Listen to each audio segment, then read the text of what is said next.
Oh, hey, what's up, fuckers? You ever have one of those days where you're just freaking exhausted? Like you wake up and you feel more tired than when you went to bed? Yeah.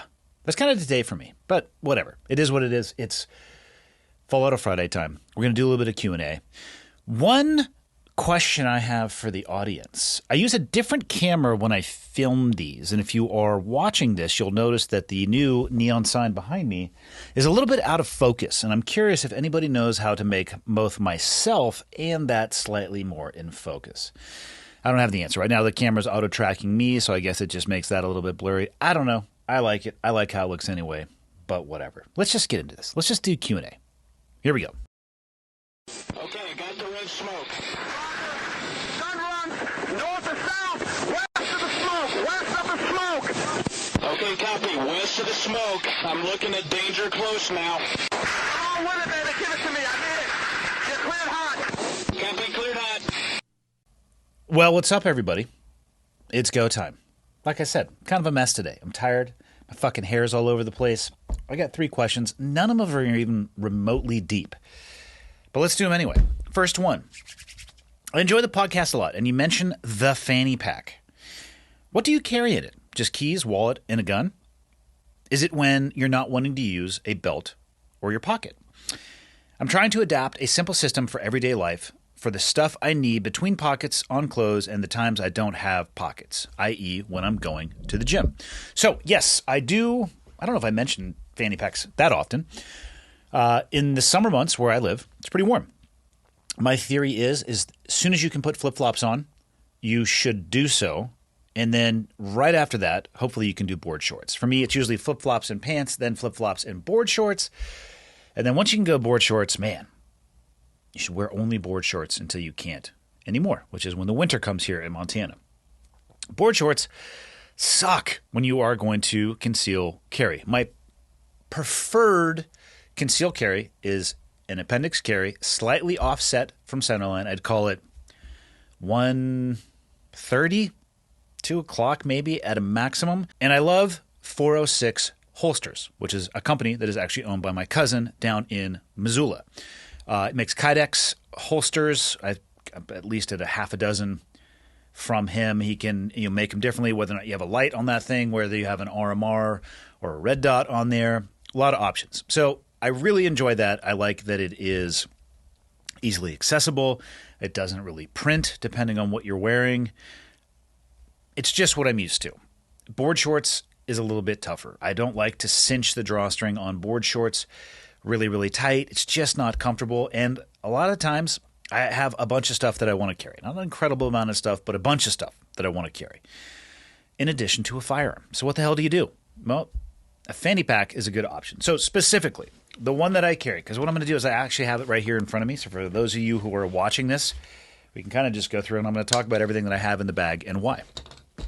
Here's the fanny pack that I carry.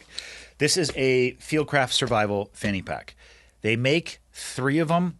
I'm not sure which one of them this is. And the 3 that they make, I believe, are all the same design. I think the only difference is in size. I did buy one of each. I don't remember why I did that, but I did. And I don't know which size this one is. But what do I carry in this thing and why? So let's unzip it, shall we? Number 1, my wallet. Why? Because you need to have stuff. You need to have your identification card, driver's license, cash, all the shit for daily life. What else do I have in there? I have my keys. I don't know why I have this many keys, but I have a ton of keys. Some of them for the house, some of them for the studio building. But I tell you what I do have on here that has helped me many, many times. I have an AirTag on my keychain. This thing has saved my ass at least a half a dozen times. I have been known to put my keys places that I'm not going to remember later on in the day. Being able to find them is kind of awesome. And they're not that expensive, and they last for a really long time. I think I've had those for 2 years, and I haven't swapped the battery out yet. What else do I have in here? I have a knife. I have a Montana Knife Company mini speed goat. And this is for those moments and times when you're in dark alleys and you're going to get into a knife fight. I'm joking. I'm being sarcastic. It's for none of those things. I use this to open boxes. But having a nice fixed blade is really nice. And I use it all the time, literally for boxes, for letters, or for anything else that I might need to cut. I'm never going to get into a knife fight because knives scare me far more than guns. The wounds that come from edged weapons are gnarly, grotesque, and incredibly damaging. I'd rather get plugged by a 9mm round. Well, actually, talked about this many times. If my choice is between getting stabbed or shot, I'm going to go with option C, which is neither. But this knife is on me for purely utility purposes, and it fits great in the fanny pack. What else is in here? Boom, AirPods. Why? Because phone conversations, holding your phone up to your ear where you're sweating on the screen, and you take it off your face and it's just moisture and perspiration, not into it. So AirPods are good to go. And what else is in here? Another set of keys. These are to your mom's house. No, I'm just kidding. These are to the coffee shop. That's all that's in there. And then what else? I have my passport in here, and I have some cash. Why the passport? I did a training ride with my business partner up to Canada not too long ago, and I really like a fanny pack when it comes to riding the dual sport motorcycle as well. It still allows me to have my firearm. I didn't take it with me when I went to Canada for obvious reasons, but I did have my passport in there. I had cash, my wallet. Actually, everything else was in here except for the firearm. And it's cool. I have it with me all the time. I don't have to worry about leaving it on like the tank bag on my bike. Just a little bit more secure.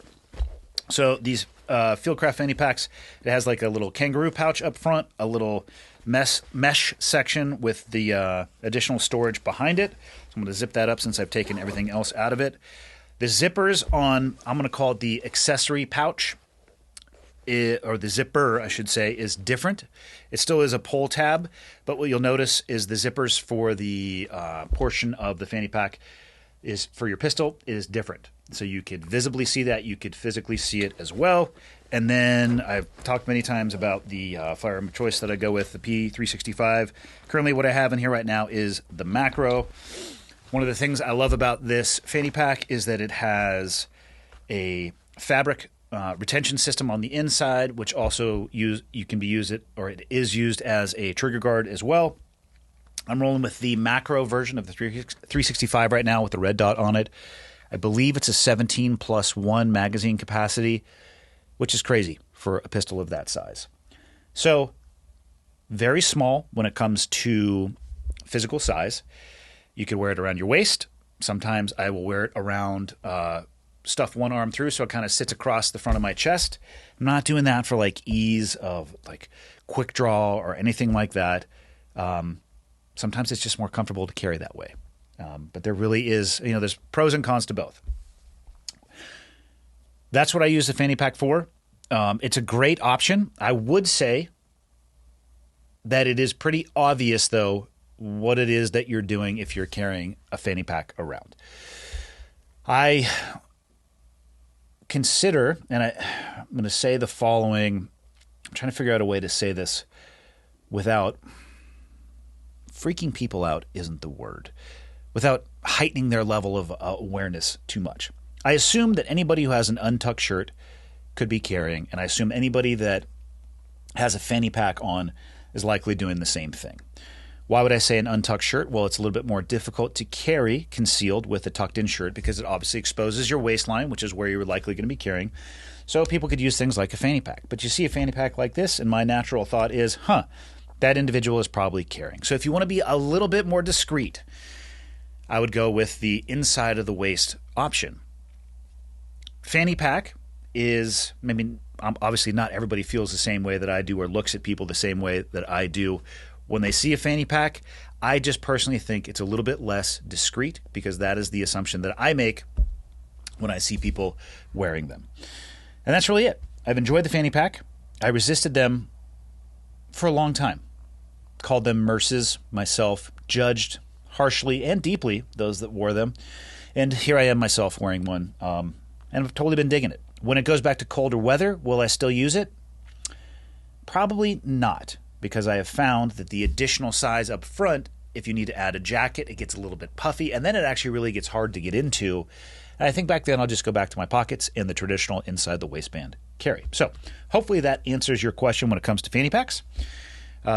Play around, find one that you like. I don't think there's any right or wrong answers in that world. I think there's just pros and cons. Next question. Been a listener for a while, and I'm currently a green belt in judo and keenly listen whenever you discuss BJJ, either on your podcast or with Rogan.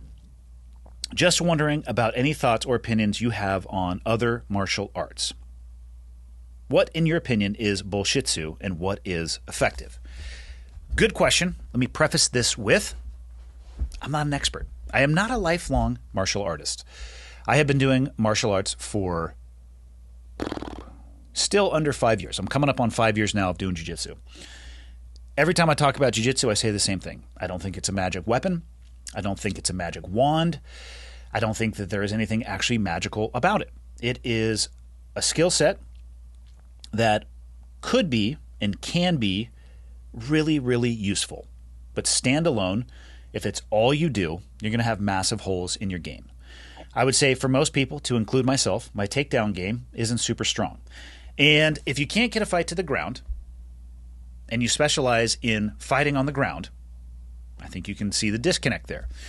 So it is actually something that I am going to continue to work on. It also, if people who are just diehard BJJ practitioners and fanatics, which I am not trying to talk shit on in any way, shape, or form, you're leaving out a lot of ranges, specifically striking ranges. Again, if you specialize getting your hands on somebody and manipulating that environment, but you can't actually close the distance and get through striking range, it's going to be a problem. And if you run into somebody who is an expert at striking and you're an expert at ground fighting, that may not go your way. That might be a shitty day. So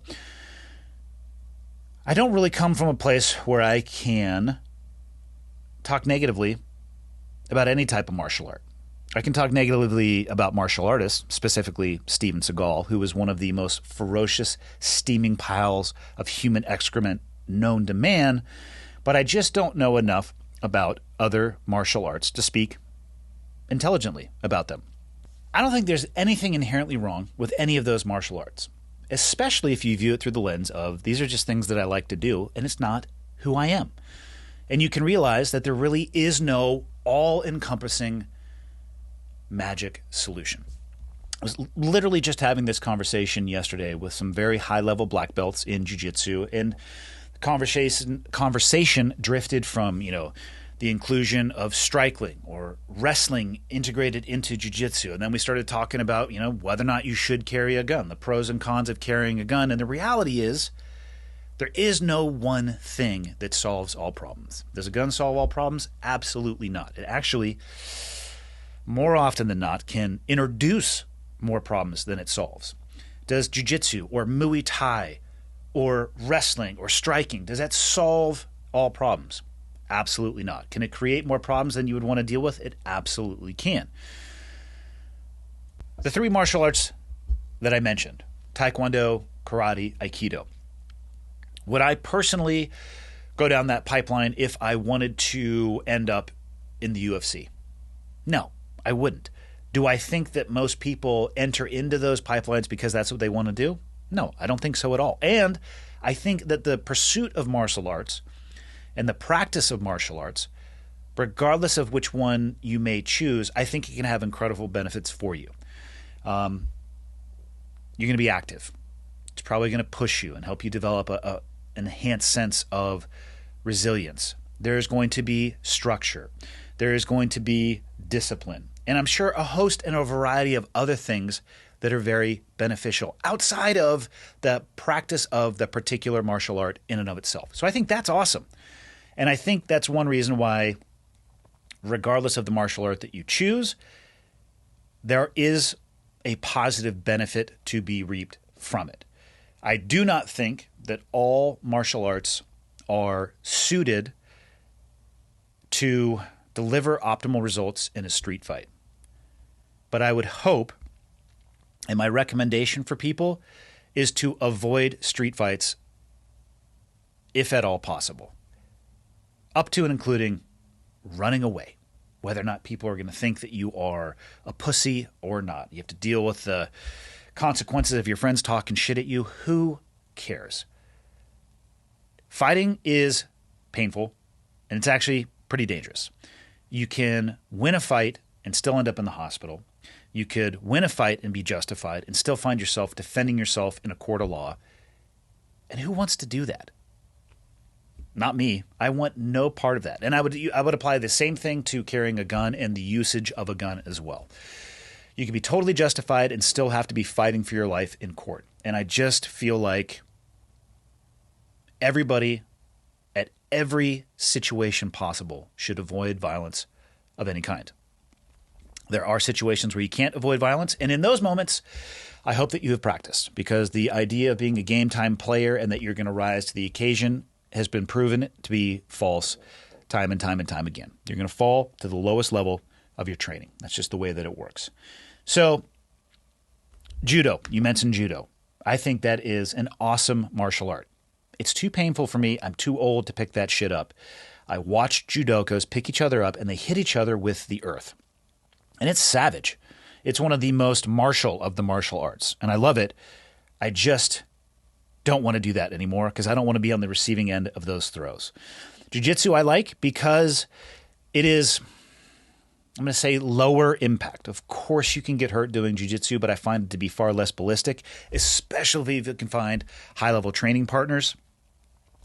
Striking, Muay Thai, I don't actually go to a school that offers the latter. There is a striking class. It doesn't work with my schedule. So I get the training in that I can. And although I talk about jiu-jitsu a lot because that's what I participate in, I would like to believe that when I do discuss it, I try to take a very holistic approach to it. I try to be very honest about what the strengths are and what I believe to be the weaknesses are. I think I say just about every single time that it's not a magic wand. It doesn't solve all problems. And although from time to time, I will talk a little bit of shit on other martial arts, which, for clarity, I know nothing about. I do think that regardless of the path that you go down, there are positive benefits. But just be objective and be honest about what it is that you're doing and what it is that you are training for and what you are not. If you can do that, I think that there's nothing but runway in front of you. Final question, and then let's get the hell out of here for the day. I've been having difficulty motivating my significant other to train and or meal prep with me for about a year now. We're both former college athletes and are not novices to the world of health and fitness. My significant other has had a tough time getting into a good health and fitness routine. She works at a hospital, so her work hours vary between 12-hour day-night shifts that leave her pretty fatigued. She has tried coming to the gym with me, but she just hasn't been able to make it stick. On top of all that, my significant other spends most of her time indoors, away from sunlight, trying to catch up on sleep before her next shift, usually eating shitty food. I love my partner for who she is, not what she looks like. She is the one who expresses being mad at herself for gaining some weight and talks about how she needs to get back in shape, but she just can't seem to follow through. Any advice on how I can help her as a partner would be greatly appreciated. I don't think this is an uncommon situation, and I'm glad you reached out about this. I think this is a struggle that most people go through. I don't think anybody really sits on the couch at the end of a day eating a bag of fill in the blank that they know is not good for them without realizing that it's not good for them. I think some people get to the point where they just don't give a shit anymore, or they feel completely overwhelmed, or they are exhausted, and it's the easiest thing to grab, so they will go for short-term satisfaction and a long-term negative impact and effect. The beautiful thing about this is that she obviously has a supportive partner. You guys are both athletes. You understand the value of movement and eating clean. So my suggestion would be, I think there's a couple things that you could do here that would really help out. At the end of the day, when you are exhausted, if your choice is between spending another 35 minutes to an hour in the kitchen, putting together a healthy meal, or grabbing something that is less optimal and stuffing your face and then going to bed, most people, to include myself, are probably going to take the path of least resistance. And over time, that can absolutely add up. So it sounds like you have a little bit more flexibility in your schedule. The first thing that I would say is, probably one of the biggest helps that you could do for your partner, is maybe do a little bit of meal prep for her. So when she gets off of these shifts, which seem to be going back and forth between day and night, she has an easy option that is ready to go, at most maybe requiring a reheat, So it is easier or as easy for her to grab a healthy option as it is an unhealthy option. It'll be a little bit more investment in your time, but I suspect that you might be meal prepping for yourself. And if that's the case, double up on volume. So meal prep for her, so she has all of the environment set up for her for success when she gets back, when she is exhausted. Getting back into a routine, what's the stat that I've heard? Is it 21 days to create a new habit, or is it 27 days? Whatever it may be. It's not overnight.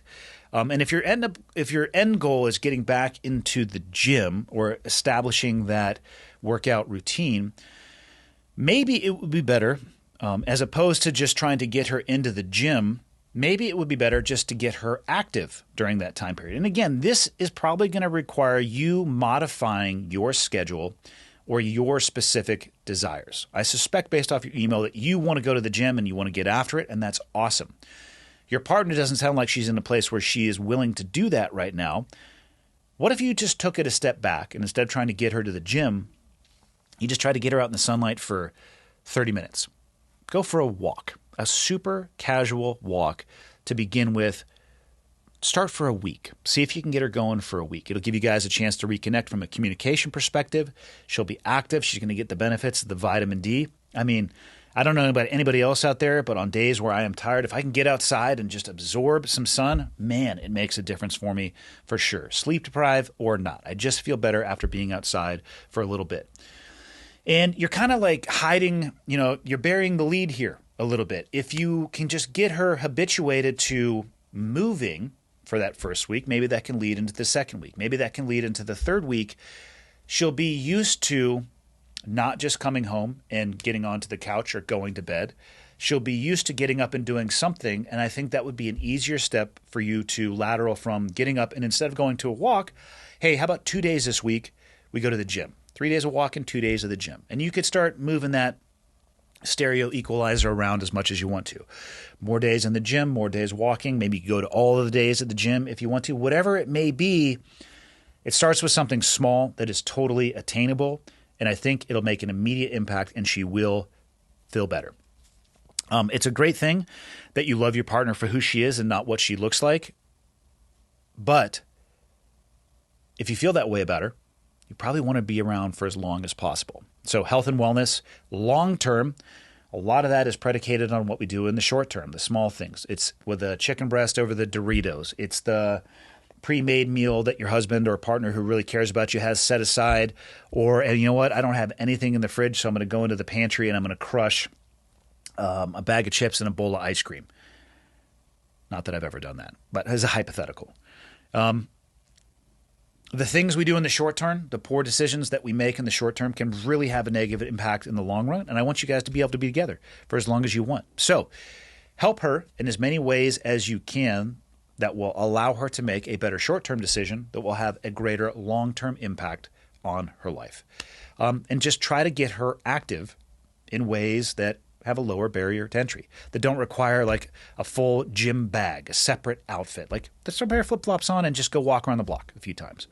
Guarantee you're going to feel better, and it's going to set or sow the seeds of a change in behavior and a change in habit, and then from that you can build and improve upon. That is what I would recommend. That's it.